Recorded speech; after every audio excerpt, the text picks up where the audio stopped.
passed out, trapped here in my room. No trace left here of you. Cold call, another person or two. Seems like I'm the only one home. Aligned with the sun, shadows on everyone. No reason to run, hide out inside. Just stay at home, so lost and alone. Be here, unknown, don't tell a soul. Bad taste, can't seem to get it out. Blank space where you shut my mouth. Filled yours with love to spit it out. I thought we wanted the same thing. Trust me, it's alright. Goodbye, now let me try to sleep. I don't care to say goodnight. It would be a lie, another fleeting dream. Trust me, it's alright. Goodbye, you never meant anything. You mean nothing to me. Just stay at home, so lost and alone. Be here, unknown, don't tell a soul. Been so down since you left, can't get out of this hole. Stay safe at home, so lost and alone.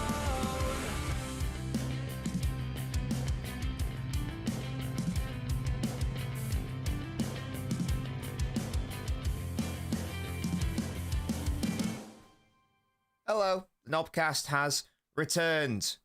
Ten Hag was sacked. Amorim has already been named as the next man. But is he the solution to Manchester United's ever-growing concerns of shite, or is he another false dawn in the never-ending annual of Manchester United managers post-Fergie?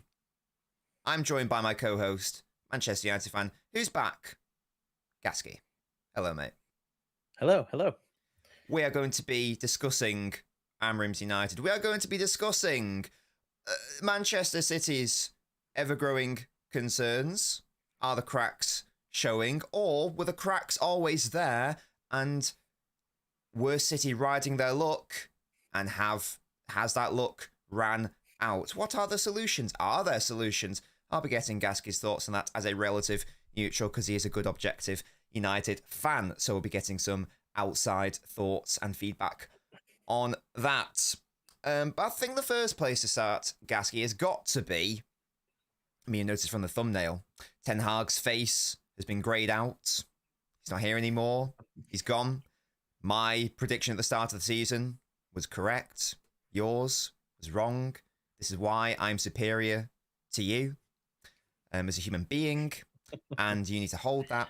And no, Extreme, that was not a script, by the way. Gasky, can you confirm that I literally said 5 seconds This is the L.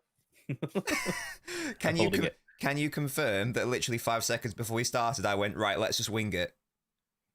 You literally know so. Right, yeah. So there was no script. We'll be having that was all off the top of the dome, so we'll be having less of that. But yes, let's start with that. So I said, Ten Hag wouldn't last the season, and maybe even the calendar year.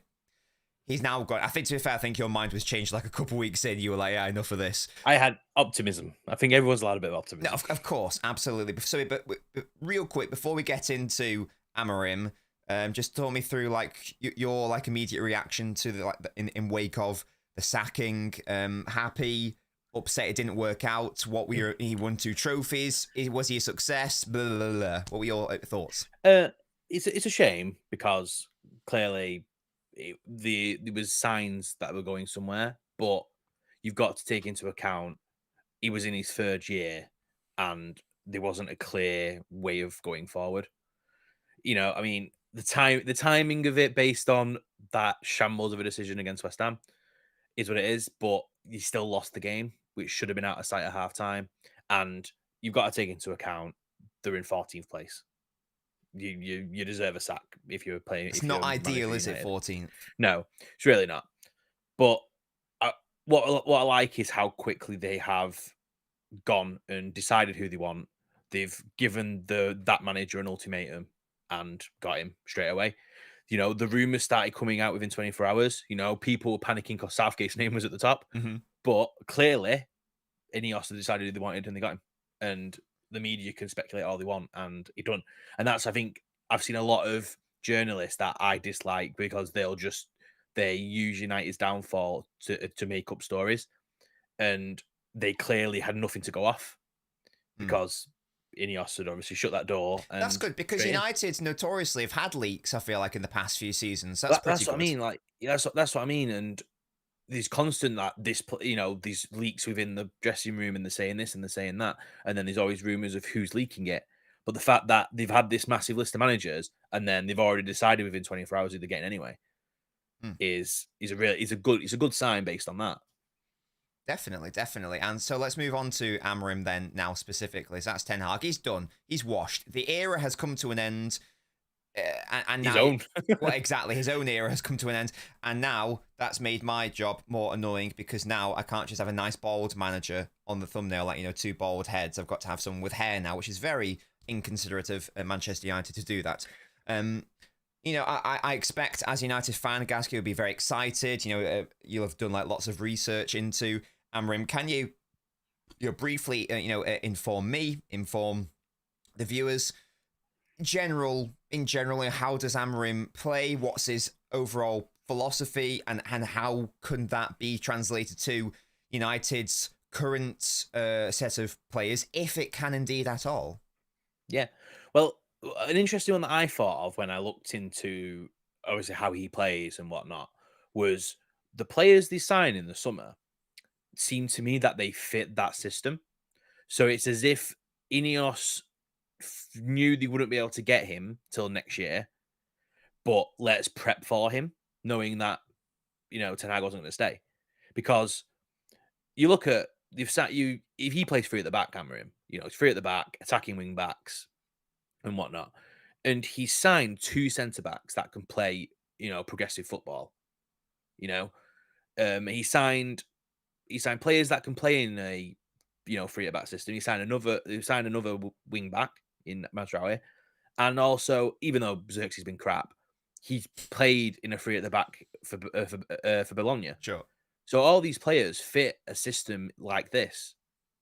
So is it that Ineos already planned out how they want to play, and they didn't find anyone to come in the summer to take over from Ten Hag? So they thought they'd just ride their luck until they finally had to be like, look, you have to go. Let's give Amorim this ultimatum to try and get him in now, which he obviously agreed to, which is good. Mm-hmm. But yeah, like it's interesting because his style is completely different. So it's a situation where you can't expect result after result after result. You've got to be, obviously, it feels like you repeat yourself with Ten Hag, but you need that patience. Mid-season, it's an international break, so half the players won't be there anyway. Mm-hmm. He's got, I think, 13 days from when he comes in to when we play Ipswich to kind of get that idea of who he's going to play. And it'll be interesting to see who he does play, because his system's like a 3-4-2-1 type. So it's like inside forwards. Yeah. So the width comes from the fullbacks, not from the attackers. So yes. It's difficult to see, players like Garnacho playing in that system because he's a wide man, and he's another one that's been poor as well. But I can't see him playing in that central position. Mm. I can see Rashford doing it, and I can see Bruno doing it. Then positions, so that kind of picks itself. You see how good Gyökeres is for Sporting. Højlund's a similar type of build, type of target man. So I think he'll suit the system. Mm-hmm. The interesting one, I think, for me is going to be the centre. Who's going to start in that midfield? Yes. Because clear, I think Ugarte is an obvious one because he played there for him. But who's more suitable to pair him? Because they haven't really got another player like him. So I don't really know what type of profile he needs in that midfield. But it'll be very interesting to see. But it's good signs that we already have 3 young and ball progressive centre backs, which I think is the key part for 3 at the back. Mm-hmm. Definitely. Chat, let us know. What are your thoughts on Amorim, Manchester United manager? Is the squad already ready to go? Is it going to need a few windows? Is he going to succeed at United, whatever success looks like at United? Let us know your thoughts as well, because this is an interactive show after all, and we want to get your thoughts as well. So the way I see it, again, I don't claim to be an Amorim expert. I don't watch Sporting unless we're beating them 5-0 in the Champions League like we did a couple of years ago. Ha ha ha ha. That's not gonna happen. We play them tonight. Actually, do you know that we play them tonight? Yeah. It's not going to be like that. I think Sporting have won every single league game so far, and they've only conceded 3 every goals. league game, and they're on the same points as City in the Champions League as well. So Yeah. it'll be interesting. So and we'll get onto the City section later, but City are obviously not in the best of form or best of times right now. So I don't think it's going to be an easy game by any means. I can maybe even see a draw. But yes, just like touching on those, I can definitely see some players for United sort of slotting in very easily. For example, Bruno Fernandes. I know he didn't play under Amorim at Sporting, but obviously past Sporting player. He seems destined for, because when I saw 3-4-3, like people saying, he plays 3-4-3, 3-4-3. I thought, so like what he plays like wing backs and wingers. Where's Bruno going to live? Because he can't go in the centre. But as you've rightly said, the front three is really it's almost like a left 10 and a right 10. In a way, isn't like it? 2 attacking midfielders. Yes, and that's where Fernandes would be perfect for that right 10 slot. Rashford is a player who is a left winger, but you don't want him shunted out to the left wing exclusively anyway because he can't play his best football there. You want him to come inside, but if he's already starting inside, the interesting part's going to be who starts on that left wing back position. Because I saw that there was like a Sky piece. I saw that they suggested Garnacho could do it. They would put Garnacho, and I'm looking at that like, no, he can't. I've just watched that Chelsea game, and he didn't. He got bollocked by Casemiro because he didn't track back. So why would I want him there? Yeah. So in order to be like a wing, just in any setup, in order to be like a wing back, you need to have that. You need to have an engine. You need to be that physically sort of like. Physically able and willing to be able to constantly run up and down the pitch because you need to be both. Because you need to be both offensively and defensively good. Essentially, you've got to be smart as well. You've got to know what point to go because you could be in a situation where the ball's going down the right and the left side. Do you push? Do you not? Yeah, and it's not annoying because I'm not a United fan, but if I was a United fan. A fit Luke Shaw would be perfect, I think, for that because he's got definitely he would. Yeah, he's got the offensive prowess in terms of the crossing. He's obviously good at defending, but he's injured all the time, so he's clearly not a viable long-term solution. I think Dalot on that right side could 100% do it. So it just seems to me that United are very light in the wing back areas because I'm looking at Dalot. Which is the key part. Dalot, you can definitely do it. Mazraoui. Maybe you can do it. Shaw, no, because you're always unfit. Malacia does even exist at this point. So you might need to like go into the summer and almost do like a Pep in the 17-18 season where he bought like 3 fullbacks, immediately, and that immediately just like helped strengthen the side. But that's something you can resolve in the window. Exactly. Like I think the two main ones are: is Davies leaving Bayern Munich? Can you convince him potentially? And Fernandes, who they sold to Benfica. With a buyback clause for about, I think he's like 15 million, 16 million. Do you get him back already? And then just on the midfield, and again, I want the chat's thoughts on this, and I will come to the chat in a moment. Kobbie Mainoo, Gasky said, Ugarte's got to be that guy in the centre, and the question is who else. Now, logic would dictate that it should be Kobbie Mainoo because he's people might say it's like over exaggerating how good he is, but he's sort of like the current jewel in like the United Academy in terms of like players progressing to the first team. I think in like a few years' time he will be like the player who a Real Madrid would want to be starting for them, a City want to be starting for. I think he will be that good. Is this system going to benefit Mainoo? Because again, it seems to me that maybe it's just because he's played so much football. I don't know what your thoughts are on that, Gasky. Seems to be one of Mainoo's biggest weaknesses maybe is if there's lots of space to cover, he sometimes struggles, which is reasonable because if you give him an impossible task, he can't do it. It seems that Amorim's system is very reliant on players who are able to cover big distances in a quick amount of time. Is his skill set, is his profile going to be optimal for that? And this is going to be good news for Mainoo. As an England fan, I sort of hope it works out in that respect. But any concerns, Gasky, that Mainoo might almost get like burned out, maybe at all, or am I just being too doomsday there? No, I agree. It's a difficult position for him considering when you look at the 4-2-3-1 that he's been playing in, it really is free midfield in a way with the attacking midfielder.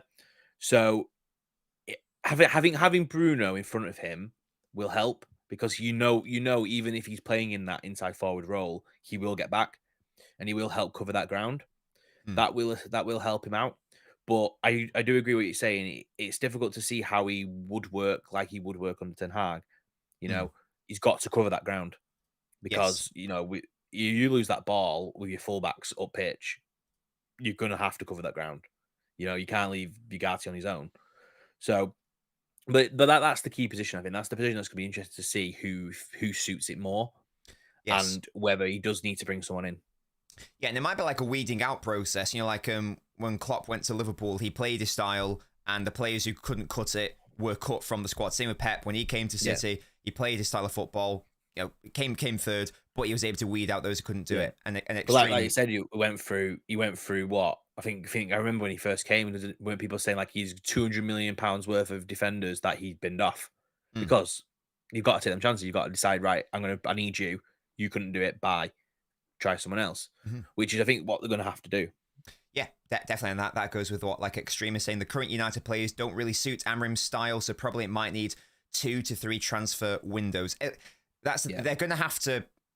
It sounds obvious, but they are going to have to back him extensively because there are definitely some players who can do it. But as we've just established, a key element of that, i.e., the wing backs, that's not at this moment in time ideal. Like I can't see them doing anything in January based on the fact that FFP and you just spent what 30 million on managers and stuff. So it's going to be interesting.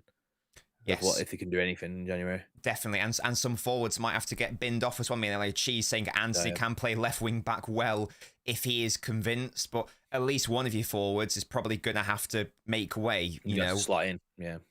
If they can adapt to a wing back, then interesting. That's fine.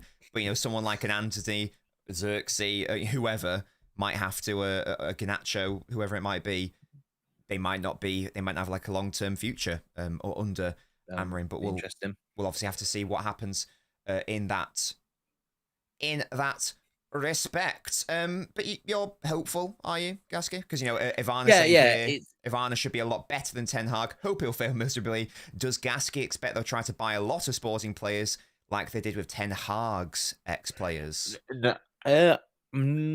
It'd be interesting to see. I don't think they would. Like I think the obvious one is Gyökeres, but I don't see them forking out. You've already 60, got 70 million for Hoyland another. and Exactly. Xerxes, yeah. I don't see any reason for that. I think the key is to fill the slots in, which will be wing backs and a centre mid. I think they're the key ones that they're going to need.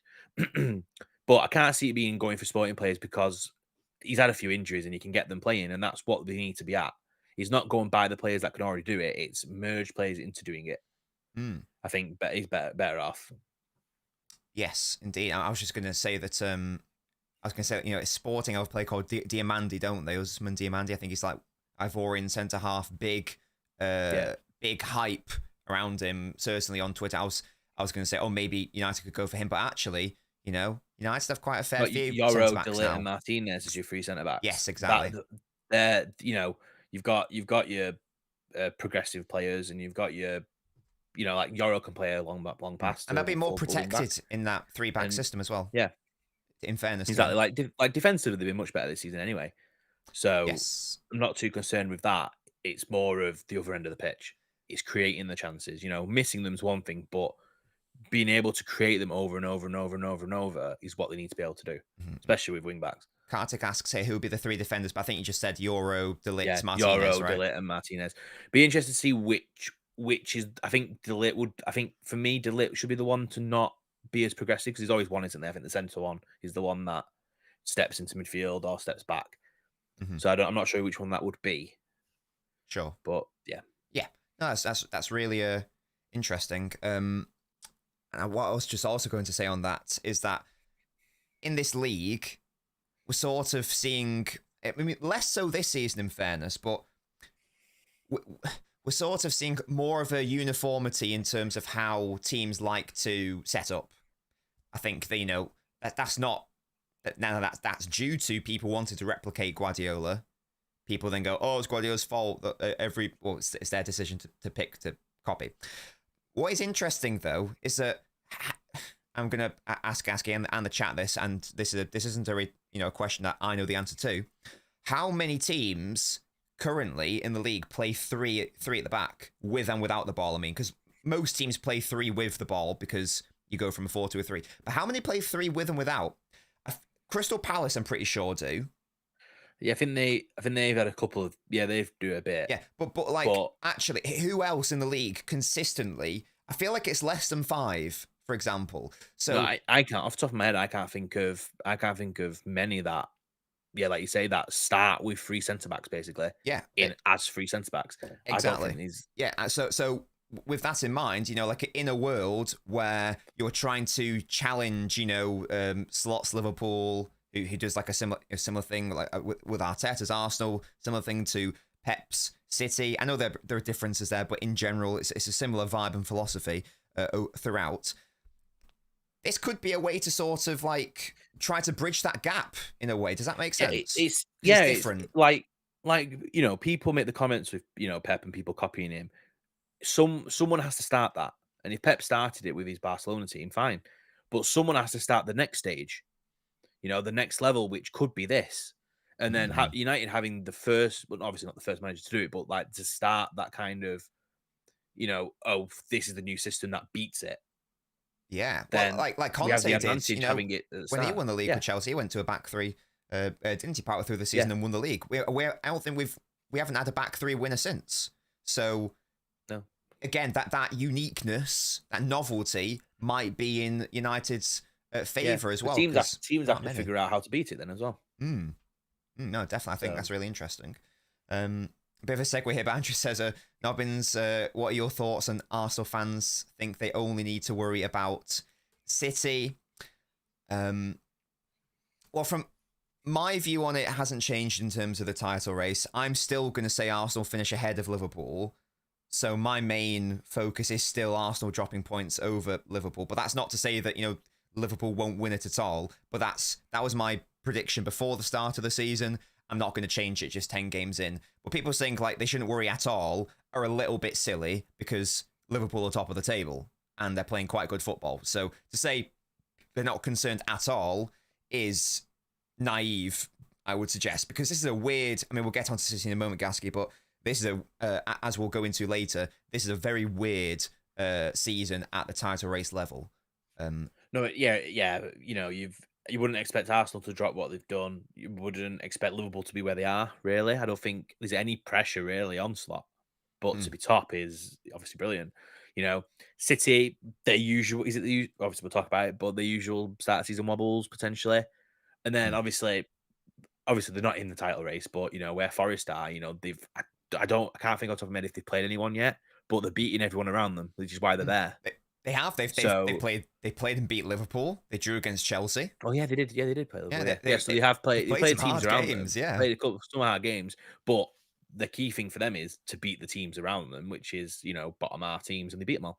So there's no reason why they couldn't be in top 4 race. So it'd be interesting to see. Yeah, Ivana, in reference to tonight, not easy is an understatement. Oh yeah, Ivana, definitely. Jokeris versus Haaland, we will be there, says Extreme. Nitin says Davis is off to Madrid. Oh, is that Anthony Davis? Yeah.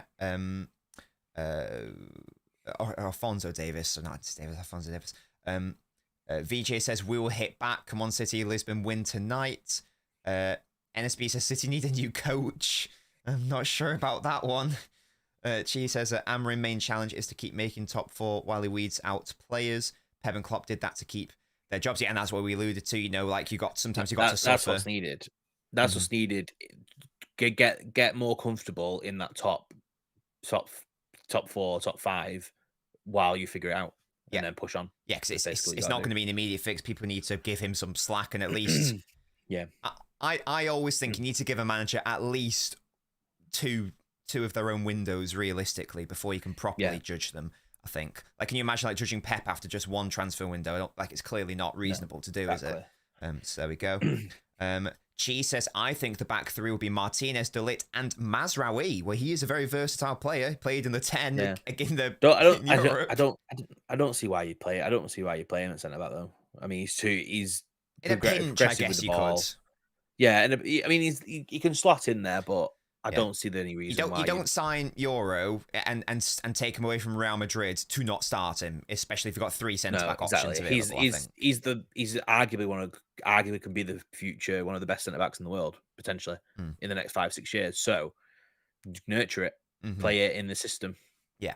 Extreme says Maguire in the back three, trying to cover spaces with his pace, will be there. Well, actually, the back three will protect him more. I mean, we've seen it for England. They will. He puts in good performances when he's played in that central centre back slot because he is more easily protected. NSB having to go at the Portuguese league there. Well, we'll have to see, won't we? I mean, obviously, Ten Hag did well in the Dutch league, less so in the Premier League. But you don't know. Sometimes it will. But Slot is currently doing very well. So it's not as simple as that was a weak league. It won't translate. It might do. Well, they have to come from somewhere. They have to come from somewhere, don't they? Simple as that. It's not about look at Alonso at Leverkusen. What's that? His first job? Sociedad, he was manager of second first. job. Yeah. Oh, Sociedad for a little bit, and then he got the job at Leverkusen and won the league with them unbeaten. So yeah, exactly. It means nothing really. It's just if it works, it works. It's an interesting point because there is clearly a quality gulf between the top three Portuguese clubs and everyone else. Like it's not like the Premier League is a bit more balanced. So that will be something to address, but we'll have to wait and see. I don't think it's as simple or fair to say rubbish league. He's going to do rubbish in the Premier League. We'll have to wait and see. No. Sebastian says, I don't understand this overhype of Arsenal. Liverpool has a stronger mentality than Arsenal, can go the distance in a title race. I still don't see the winning mentality in Arsenal. We'll come back to that in the City section, I think. Good afternoon, Leon. A weird season is an understatement to tell you. Not even going to hazard the guess. It's tonight, Clueless. Yes, absolutely. Gask, that is the correct spelling of Gasky. Excellent work. Yes, there is an E before the Y. Good work. Good job. Good job indeed. Well, speaking of that, because we've had a fair few comments on the Arsenal, Liverpool, City title race situation. So let's move on from United and move into City. Please make sure you're leaving a like on the video, by the way, guys, because more likes means more people see these shows, and hopefully you are enjoying these guest appearances. They're obviously a little bit different to the solo streams, but hopefully you do still enjoy them and get some value out of them. Last time we had a wonderful Chelsea fan on. So it's not just Gasky and I. Sometimes there will be other people as well, but hopefully you are enjoying them. Yes. So before let's sort of talk about it all at once, shall we? So the City situation, along with the title race picture, and our Liverpool being underestimated, our Arsenal being overestimated. This, in my opinion, is a very weak league in terms of the title race picture. And by that, I mean, I'm comparing it to... Because the gold standard, in my opinion, I think the title race was at its strongest when it was 2018 through to 2019. Pep City up against Klopp's Liverpool in their pomp. You know what I mean? Like 100-point season, and then like the 98 and 97-point season. Those title races, and even afterwards, with like the 2021 or 2022 season, it was where again it was like mid to high 90s. I think that this league is going to get won with less than 90 points, seemingly. I wasn't saying that at the start of the season, by the way. I thought City were going to get mid to high 90s, but context matters. Injuries have happened, and now that's flipped on its head. I've not watching the Arsenal-Liverpool game, for example. Don't know what your thoughts were, Gasky. I wasn't particularly impressed by either team. I haven't been particularly impressed by City this season overall. Is it fair for me to say that this is a weird and weak title race season? I mean, I always you look at who's in charge, like obviously in charge of teams and whatnot, and it's implementing their style. Like Liverpool, for me, have no pressure. Like there's no pressure for them to win the league or anything like that. You've got a new manager in. He's going to implement his own style. They're doing very, very well, very surprisingly well. But there's no pressure for him to win it, especially at this stage. I think the pressure is always going to be on City because obviously you've won it 4 times in a row. Pressure's always going to be on the holders to win it again, and the pressure's on Arteta to that next level because we said it with. I remember we said it with Klopp. Got to a Champions League final, got 97 points. You've got to get that next level, which they did. That's what Arsenal have to do. They've got to get that next level, and not doing it, it does become a failure. You've got to keep pushing yourself, especially when you look at teams like Tottenham who are still trying to push themselves with the new manager. You know, Villa are obviously doing well, but with European on top of everything else, it's difficult for them. So that's why teams like Forests and Brightons will always be there because they haven't got that extra pressure, and getting top 8 is brilliant for them. I think, Gasky, that if Chelsea had two better first teamers, let's say a keeper and a centre back, I think that the title race picture is so weak. I think Chelsea would also genuinely be in the title race if they just had a couple more starters. This is the level I think we're at. Players.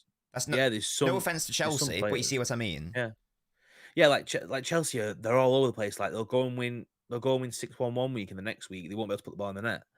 You know, it's so odd with how they play. But like you say, just a couple of world class players would not even world class, just upgrades. Just like get like Sanchez is rubbish, for example. Get like a David Raya level goalkeeper. You know, get like a better centre back, and I think that they might be there. But that was it. Like, especially in the United game, Chelsea were pretty good, but the faults were Fofana were crap. You know, he was fouling every single time he got near the ball, and Sanchez is just not a good keeper. So just them 2 positions bolster it a bit, and there's no reason why. What do you make of Andrew's comment? So Andrew is a Liverpool fan, for example, and he said, you know, thoughts on Arsenal fans think they only need to worry about City, and then also there was a comment from Sebastian said, I don't understand the overhype of Arsenal. I think Liverpool have got the stronger mentality. I don't see Arsenal with that winning mentality. How are you viewing the sort of the paradigm of, you know, are Liverpool being underestimated? Are Arsenal being overestimated? How do you view it? Basically, sort of like my question to you, because Liverpool are top of the table. Exactly, like you should never underestimate a team, especially in form. But it's wait to see what happens when they do slip up. When there's a game where, like for example, they play whoever they play, and they lose 2-0 maybe.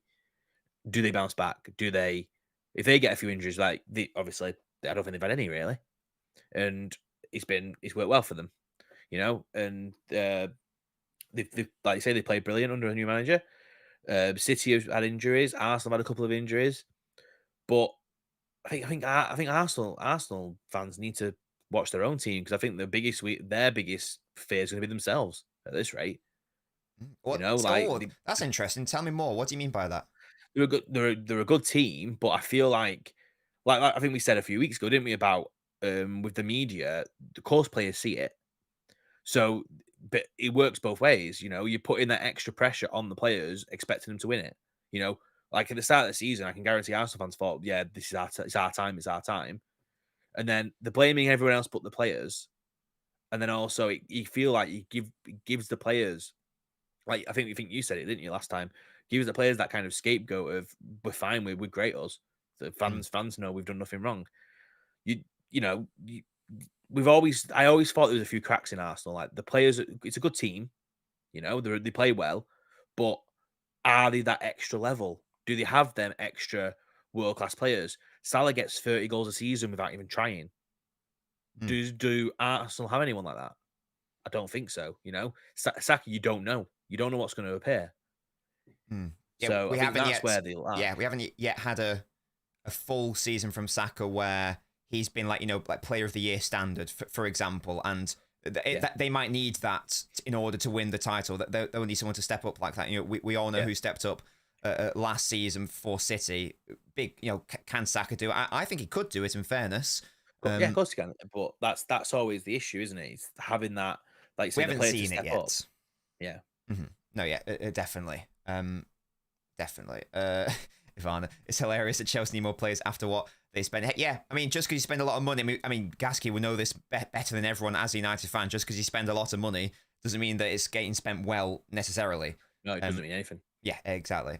One voice says he thinks the pressure is on Arsenal. Well, obviously it depends on how the season goes on, but if Liverpool are still like genuinely in like the title race, in sort of like the last 8 games of the season, then it does genuinely become like the pressure on Arteta, I think, because wherever you think about trust the process and it's taking its time, and people have different opinions on that, it would be a pretty damning indictment of that whole mentality if Slot comes in from the Dutch league and immediately gets Liverpool, in a title race picture. Now, obviously, he's inherited a very good side, sure, but it's a very different way of playing, and it's still incredibly impressive. And in his first season to do it as well, I think that genuinely, if Slot does do that, if Liverpool finish ahead of Arsenal this season, serious, I don't think it's hyperbolic.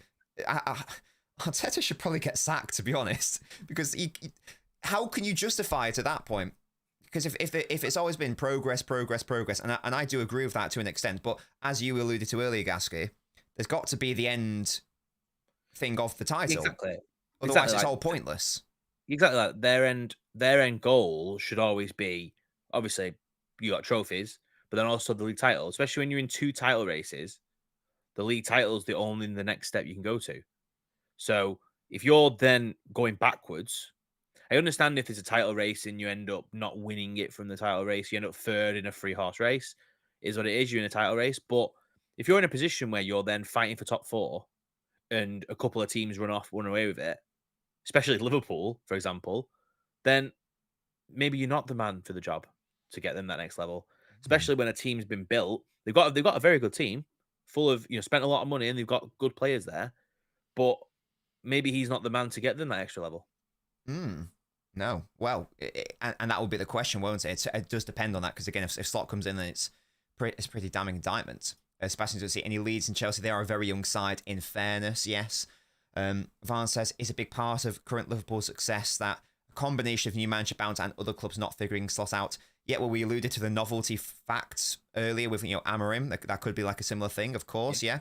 I think that some teams are now starting to figure them out a little bit, because Liverpool keep doing this weird thing where they basically just like leave one man free in the in terms of their press, and they just leave like one opponent's player free. It's obviously like a big risk versus reward thing, so we'll have to see if other teams can exploit that. Absolutely. Seb says Liverpool has the edge. They've experienced players who's won it all. Arsenal 0 trophy winners. Yeah, like, to be fair, the team that won, even like the team that won the FA Cup, that wasn't Arteta's team, was it? That was like an inherited team in that starting 11. He won it on the first, but it was his first year, wasn't it? And it was nothing built yet. And just thinking in terms of the starting 11, who was there that was here now? I don't know if it was anyone. I can't remember. Because Saka wasn't involved in the semi-final or the final. Like, so he doesn't count. I don't know if anyone was, so it's a totally different team unless I'm forgetting someone obvious. Martinelli, maybe. I don't know. But it's that same argument, isn't it? It's the argument we had with Ten Hag. He's had a few years to build something. He's built something. He's getting absolutely nowhere, and he's got a couple of trophy wins. Still not good enough. So just because you're finishing third or second over and over and over and over and over, why would you keep him? It's obviously not in a disrespectful way, but why would you keep hold of a manager that can't get you that extra level? If you're comfortably finishing second and third every year, the players are clearly good enough. I think it's the manager or the coach that has to get you that next level, and he's not the man if you keep doing it.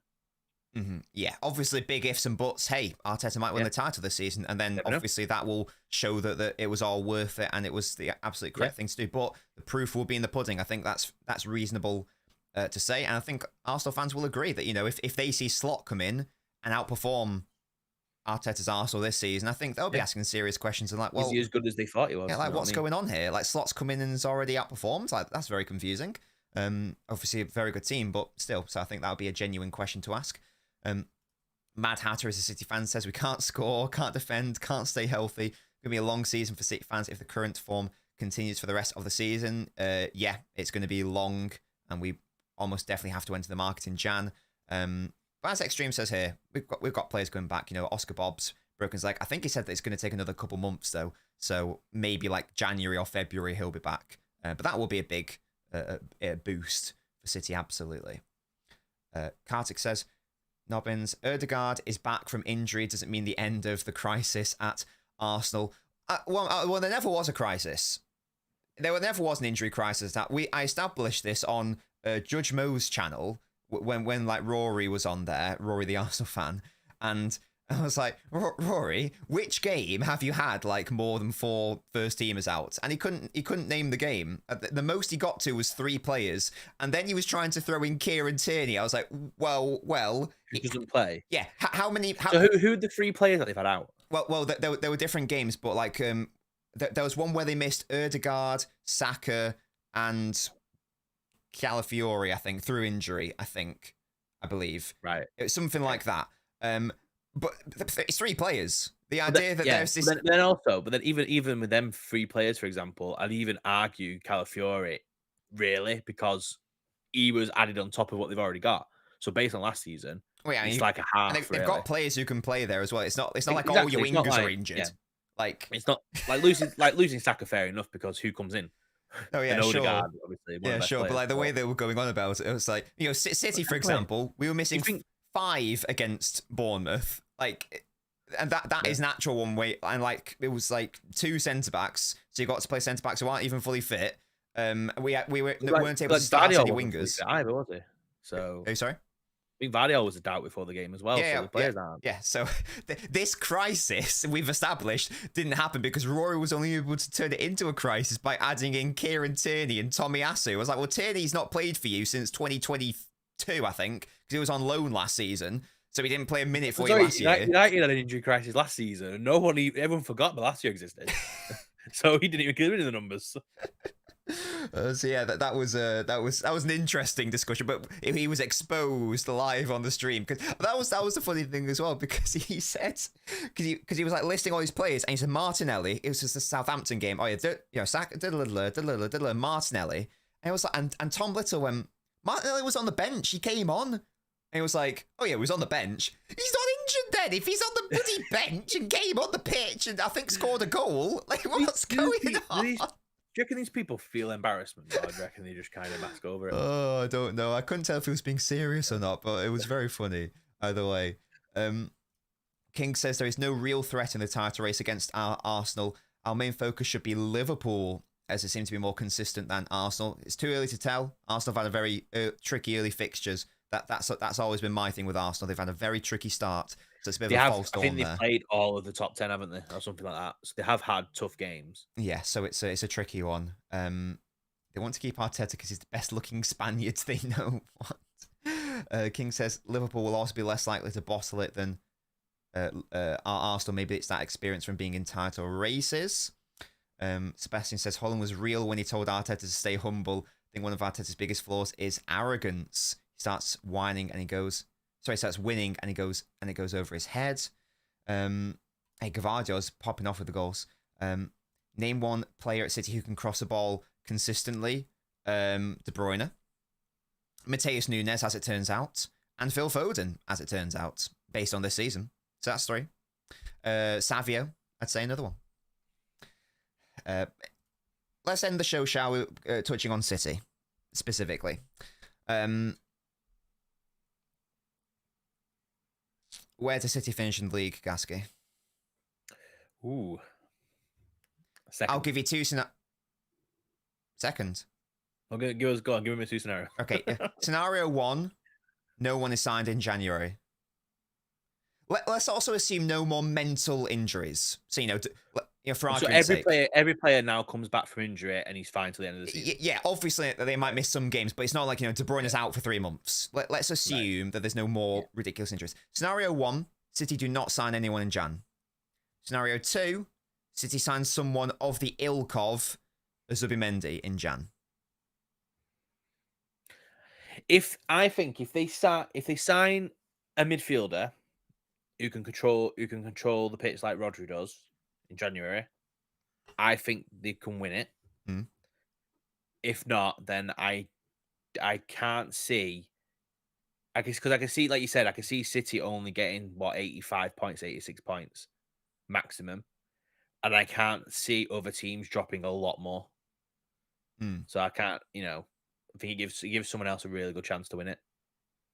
Yeah, it's Otherwise, I'm of the view that we need to sign someone in Jan, 100%. Otherwise, I just don't see how the midfield issue gets resolved. Well, it doesn't. It doesn't, because clearly he still doesn't trust Nunes centrally.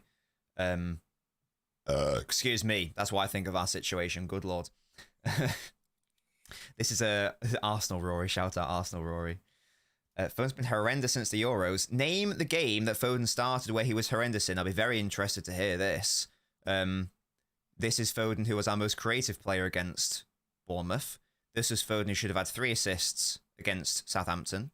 This is Foden, who's already scored a few times in the Champions League. Tell me the game he started where he was poor. Please. Even against Newcastle when he came on, he was our most creative player and should have got some assists. Tell me the game. Please. Enlighten me. Enlighten me. Gasky, can you think of the game that he's clearly talking about? I don't think there's no City players really have been poor. They've just been a bit like the matches have just been a bit dead. Like no one's been able, like what De Bruyne offers that cuts the holes in defenses is what they lack heavily. Indeed. Foden's doing his best. Doesn't help when sitters are missed. I don't know if you watched the Southampton game, but like 3 crosses on a plate, or 2 crosses and a through ball, non-converted, and they're the definition of sitters. I don't really know what's going on. I don't know what's going on there. You said you watched the Bournemouth game. Do you see like that sitter miss at the end, for example? Yeah, right at the end, yeah. Madness. I don't know how it seems harder to hit the post there. I don't know. I don't get it. There we go. Southak says Liverpool will fall off eventually. I feel a lot of their players lose form at the end of the season. That's always been a critique of Mo Salah, hasn't it? That he sometimes disappears Vanishes, yeah. in the like the latter stages of a title race. He'll always get a goal or 2, but he doesn't influence as much sometimes. Yeah.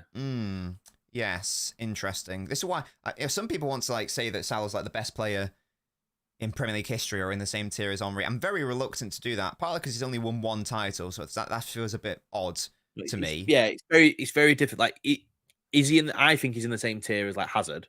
Yes, but I agree. But the tier just below, to put him anywhere higher. You have to be in the Premier League for a long time consistently to be in a tier with Henry. Yeah, and you've also got to win. I don't like using trophy arguments, but you do have to win more than 1 trophy. I feel like, because to be in that sort of conversation, otherwise I think it's a little bit mad, to be honest. I'd even, again, no disrespect to Salah, but I'd even say the year that Liverpool did win the title, he wasn't even their 3rd best player. Van Dijk was better, and Mane was better, and Trent was better. Even Sterling was better than Salah that season. So it's a tricky one. It's a tricky one. Foden will cook when De Bruyne returns, says Daniel. I'm going to call it right now. Foden will cook second half of the season when everyone's back from injury. I hope all the City players cook, to be honest. Lethu says, I know the young stars are probably not ready, but I don't like the lack of trust from Pep after he told us he has McAtee and Nico. Now he doesn't trust them. Doesn't make sense to me. Predictions, Gasky. Will an academy player be trusted in the midfield this season? Ooh. Basically, Nico O'Reilly or Jacob Wright. Will one of those be trusted to try to solve this midfield issue? I can't see it, to be honest. I can't either, to be honest. I think Nico O'Reilly is 17 or 18 years old. I don't think it's worth risking an academy player. You can arguably say you can risk their career. When your team's not playing well and you try and use them as a solution, that can completely ruin it for them. It's not at 17 years of age. Yeah, definitely. Look at United with Mainu though. Like, he didn't play. You could tell Ten Hag saw something in him, and then he started putting him in every now and then. And look, yeah, his stocks like that. Yeah. I've still got my Mainu stocks, by the way. I'm holding, but some people are like they're selling. So and that's a consequence of, as you say, being given too much too quickly in a failing team. Midfield is horrible. Yeah, exactly, Ivana. Lots of people are blaming City's defence, but the reality is that if you have any defence in the world, any back four, if they are constantly under siege by, like 3 forwards at a time with no midfield protection, they would make AC Milan's defence of like the 90s and noughties look crap if they're not given any protection. Let's be fair. Like, I thought Bournemouth were brilliant. They were very, very good, and even that front three looked insane. Yeah, exactly. Exactly. Definitely Sarthak. Yes, absolutely. Well, we've got to, because we don't have any other sixes. That's the thing. All these injuries mean Pep can't rotate as much as he would like. I wonder, will it influence the form of the players in the running? I guess depends how fit and healthy the players are when they return. Hello, Rodri. Please get back from injury soon, matey. King says, it might be controversial. I believe Mahrez is way better wing in the Premier League than Salah. That is very controversial. I can't get on board with that. I love Mahrez, but I can't get on board with that. Pep said, I think Mahrez will go down in that cult hero area. Yeah, he was good. He's good, and he's good to remember about, but not that level. No, definitely not. Pep said McAtee won't play much. I don't think he'll play the kids. Nah, seemingly not. He did trust Lewis, but that was a very specific use case where, Cancelo was playing like dog and Walker was playing like dog, and Rico Lewis is almost like a proof of concept to change an entire system. I don't know if the similar thing can be said of Nico O'Reilly or McAtee or Wright or whoever. I think McAtee's minutes will be like limited to, like coming on when the game's won, maybe like a Champions League dead rubber. He's not the sort of player who will fix City's midfield. He's not a space eater. He's not that sort of player. He's more of an offensive player. So he's not going to help, to be honest. He's not going to help in that respect. Although I like McAtee a lot, but yeah, it's the thing. Sebastian says, non-City fans base Foden's performance on FPL points. It's just very odd. I don't know how like up to date you are with like the Foden discourse, Gasky, online. Very weird from a lot of City fans' perspective as well. Obviously, rival fans are going to have a pop because that's what you do. It's like you'll have experienced it with Mainu, but at least you know that United fans are defending Mainu, and rightly so, because they're not insane. I don't know why, but for some reason, and it happened even before a ball was kicked this season, weirdly, lots of City fans are being really overly critical of Foden's performances and are literally just ignoring when he plays well. And there's also this weird idea, which has been created by certain rival fans, that Foden can't create, for example. Now, the data... Now we can use our eyes because we're not fools, and we can see that's not the case. But using like objective data, and by creating, they mean creating via the pass. We discussed this before. They mean specifically, they mean expected assists, literally, because this is like the data that they throw at me. Right. Would you like to hazard a guess who is top of the expected assists per 90 chart in the Premier League this season? Is it Foden? Yeah. What? Yeah, it was. Foden? How crazy is that? And if you go, well, per 90, he's still like 5th, I think, in terms of like expected assists overall. And he started like 3 games. The expected assist total that he got against, it was either Wolves or Bournemouth, or maybe both. De Bruyne hasn't bettered that since a game last season. So none of the games De Bruyne played this season bettered that metric from Foden. So I don't really know what's going. And then I've got people who are arguing this at the start of the season, because I've engaged with these people on Twitter, and they say this, and they bring up that stat, and I'm like, okay, interesting. It's nonsense, but okay. And then now that the stat isn't in their favour, they go, but now he's taking set pieces. Oh, sorry. I didn't realise that a cross from a corner didn't count as a chance created if it's a good cross. I didn't realise that match winner against Wolves, which was a corner assist, I didn't realise that didn't count as a goal. What are we doing here? Surely we should be applauding the idea that he's got better at set pieces. Exactly. Corners are still a cross. Yeah. It's no different. If you play it to your fullback and your fullback's unmarked and he's got to cross it in, it's the same bloody thing. And that's even weird in the City community where where rightly we've been so critical of our set piece delivery. Now that we've got someone who has seemingly he's improved at it and gotten better with crosses, now all of a sudden, but is it from open play? Well, first of all, a lot of it is. But secondly, even if it wasn't, why does that matter? I don't get why people have to move the goalposts at all. I don't get it. No, I know why, guys. Because they want to be right. Because being right is more important to them than being reasonable. That's why. Because it's in their heads that I need to be right. I need to be correct. Otherwise, is he perfect? No, he's not a perfect player. No. But he offers a lot more than people say. Say he well, to does. say he can't create is literally just. I mean, it's objective tripe, isn't it?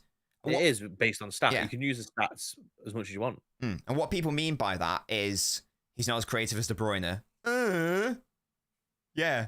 You don't say. Who is? Not great. The greatest midfielder in the Premier League history. He's not as good as. Yeah. Wow. Yeah. It's like, shock, horror. He's not as good at passing as probably the best passer the Premier League scene. Weird. That's a weird thing. Oh, boo-hoo. Woe is me. Would you criticize any other striker if Haaland was injured?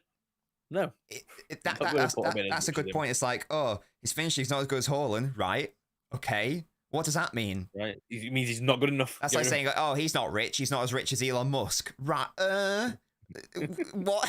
What's going on? It's really bizarre. It's really weird. And as I say, if it was just rival fans, I'd be like, whatever, I can ignore that because it's just noise. But it's the fact that it's coming through on my chats, on my watch-alongs. Like, for the first half of that Bournemouth game, Foden was literally the most creative player on the pitch. They'll sit there, they'll watch you with a little notepad and a pen, and they'll wait for the ball to go to him. And then if he doesn't score from the halfway line or play a Rabona pass or some rubbish like that, they'll go, nope. Yeah. See? It is. It's so weird. I don't really get it. I don't get it. Because again, it's like this is the player who won us the league last season as well. Like the short memories are so bizarre. Especially like you're saying, if they were bringing it up before the season started, the guy who got the award for Young Player of the Season, and now you're coming out with Player of the Season. Player of the Season. Even better. Player of the Season. Yeah, crazy. Predictions for Sporting and Brighton games, I think will... Oh, God, if I'm being honest, I think we might draw both. I'll be real. I think we might draw them both. I think we'll definitely draw against Sporting. I can maybe see Brighton win, but it's not going to be an easy game at all. Crazy. He was indeed Rodri. He's also our most creative player against Southampton and Wolves. He came on against Wolves. I think by the time he came on the pitch, he was our most creative player, yes. And the most annoying thing is that he should have like 5 assists this season or something mental like that, based on like my eyes and based on the data as well. But that's not how the world works. But there we go. I also agree, Southwark. By the way, Gasky, do you need to leave shortly or? No, let's go. Chilling, good, excellent stuff. I agree. City fans too critical of their players. Gavardio's called useless flop. Croatian Mangala and so on. I don't remember the Croatian Mangala one, but that's class. Yeah, that's brilliant. Ali, I don't know where that's come from. If anything, like Foden will always contest duels, and his pressing's very good. So I don't know where that conclusions come from. I think if anything, his work rate's one of the best in the squad. I don't think that's a reasonable critique. It's crazy. The amount of Grealish defending I have to do as well is mad. City fans lost their head over Foden. Yeah, you'll see, Gasky. Thankfully, most people are reasonable in my chat, but there's the odd one or two where they just go mental, and it makes me look like a massive Foden fanboy when I'm not. But I've just well, rightfully so. You defend players when you feel they're playing well. You don't have to. It's like Edison. People having to go at Edison. It's like, I'm sorry, but if it wasn't for him against Bournemouth, we'd have conceded. That could have been 4-0. There was like the chance in the first 2 minutes or whatever it was. It was like you could have been 1-0 already. Yeah, it's bizarre. It's because Foden set his standards so high last season. I mean, and that's the thing. There's got to be some rational thinking here because it's not fair to say, right, okay, last season is the standard. No. A player of the year winning season, being the best player in the league, cannot be a reasonable standard. Salah is even Salah and De Bruyne are not held to the standard of you must be the best player in the league every season because that's not reasonable. That's a madness. No. You won't win the league every season. You won't win top score. You don't win top score every season. Yeah, it's just madness. NSB, I'm still waiting for that game that Foden started where he was apparently horrendous. Still waiting, matey. That's just on FootMob, Rodri. That's just where you can see the expected assists per 90 and the expected assists overall. Again, that's very specifically talking about because I don't buy that as an out-and-out stat, because if someone plays a perfect through ball to the striker, but the striker dillies and dallies and doesn't shoot, and the defender cleans up, then that doesn't count as any expected assist contribution, because a shot's got to follow it. So it's not a perfect stat, but it's a good starting point. Like, look at the United-Chelsea game, that pass Bruno did through to Xerxes, but because he's so bugging running in mud, couldn't get away from the defender, gets nothing out of it, even though it's a beautiful little back heel through on goal. Yeah. It means nothing, but still created it.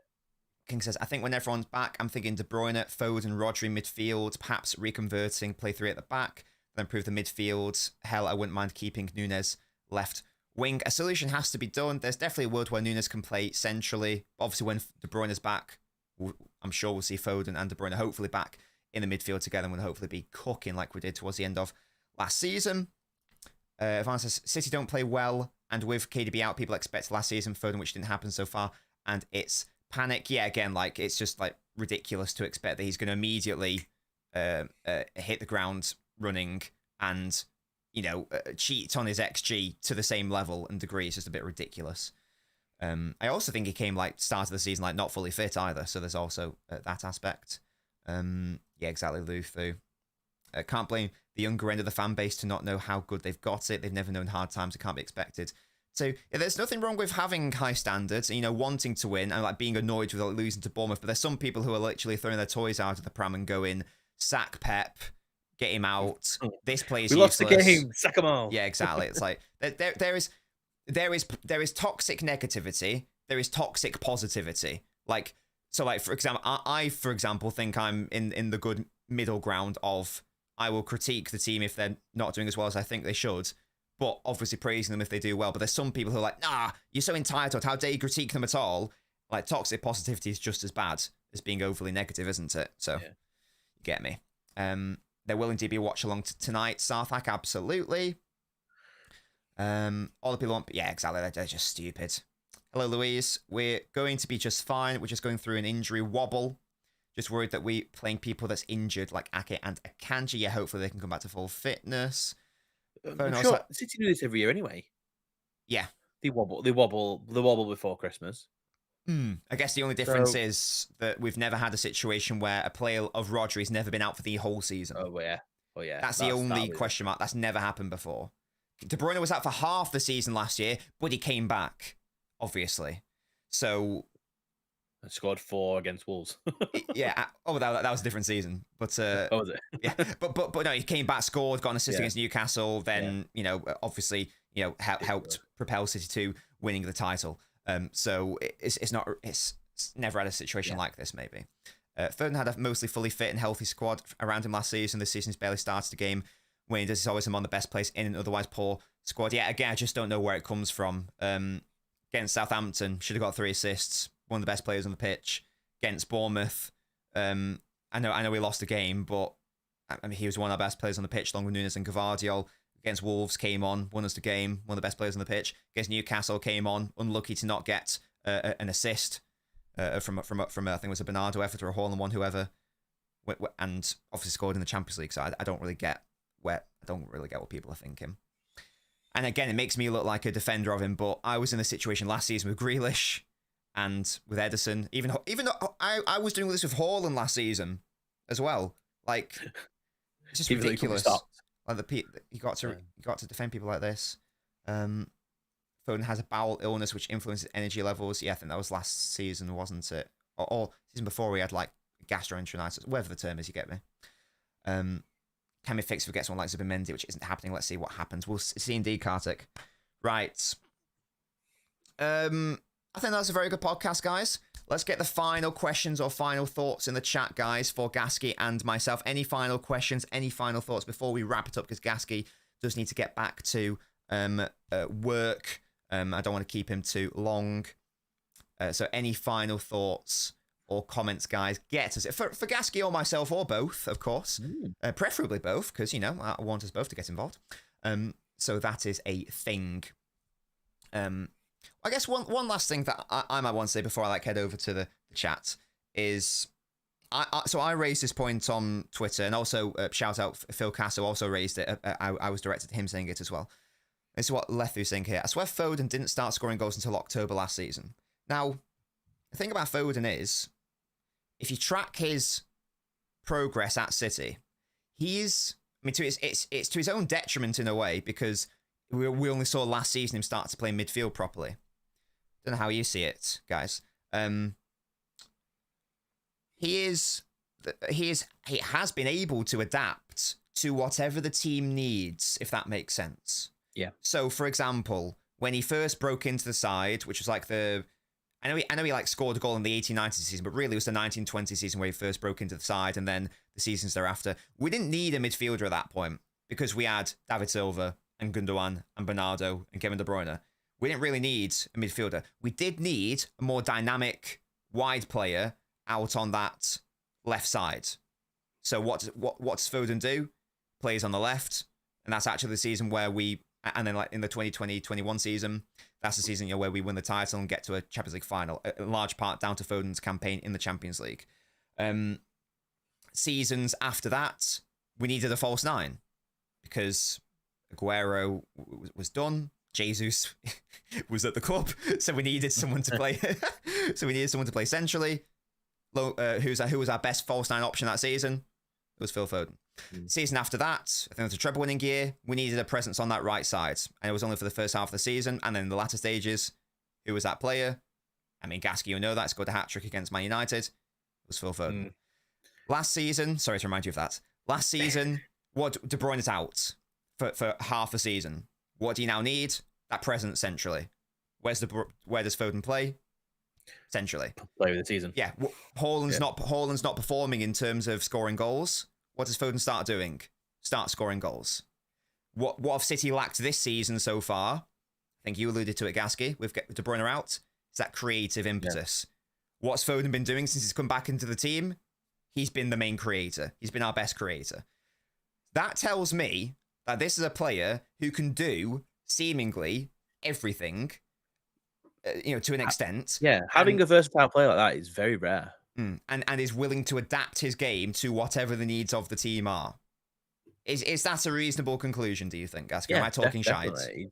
Having someone like that is brilliant. Like, being able to, the fact he can play anywhere across the front, it helps the team so much, especially when you got injuries and you don't know who's coming back when. When you can move players about and let the players get back in the team, he's very helpful. And the way he can, like you said, this season he's the top creator for City. So as soon as if they can start putting the ball in the net, the numbers will speak for themselves. Yeah, and when De Bruyne comes back, hopefully he'll be able to not be the only, the main creator in the team, and hopefully he'll go back to scoring those wonder goals that we know he can do, and he can become more of a goal scoring threat in his own right, and he can let De Bruyne have more of that creative burden. Again, sorry, no, I keep keeping you, Gasky, but one last thing from me, which I thought was interesting. If you look at the data in respect of underlying numbers from the expected assist numbers, David Silva, for example, wonderful creator as we both know. His numbers went off a cliff isn't the right word, but they significantly declined when De Bruyne joined City. Now, why is that? Because if you got a player like De Bruyne, why wouldn't you make him be the chief creator? And that allows David Silva to be more involved in the build-up, the metronomic work, other aspects of the game. The way I view it is it's a similar thing. When De Bruyne comes back into the team, Foden won't have to be that creative hub, whatever you use. But he's not in the team right now, so he does have to be. Yeah. I think that sort of goes to the point of... Exactly, yeah. Does that make sense? Yeah. Cool. Right. Thank you, Ivana says, great show, guys. Thank you, Gasky, for starving for our entertainment. Thank you guys so much for watching. Really hope you enjoyed it. Hopefully that was of value and entertaining to you. We'll be back as we always are. It's NobCast every single Tuesday at 12. Apart from last week when Roger won the Ballon d'Or, so obviously I had to do something on that. But outside of that, every single Tuesday at 12. Usually it'll be my co-host Gasky, but sometimes there might be a Liverpool fan, Chelsea fan, Arsenal fan, whoever joining me to dissect the week's football analysis, thought-provoking, hopefully valuable conversation. Until next time, guys, I've been NobBins. Gasky, do you have any final words or final thoughts? Not really. Hopefully, Amorim will bring the glory days back. and I can be happy. If you want, but the issue is that the chat doesn't want you to be happy, because if you're happy, that means United are doing well. Well, yeah, they're not all City fans in the chat. Yeah, but they mainly are. But some want to be happy for me. Sure, as a human being, I don't. Yeah, but they might. exactly. As a human being, Thank you guys so much for joining us. I'll be back tonight, 7:45, 15 minutes before kickoff as always. AMORIM'S Sporting versus Manchester City Watchalong. If the game's interesting, we'll do a post-mortem after as well. But it's only the league phase of the Champions League, so maybe not. But definitely for the Watchalong. So make sure to join me for that. Until next time, guys, thank you so much for joining. Thank you for your support. And I'll see you tonight for that Watchalong. Goodbye.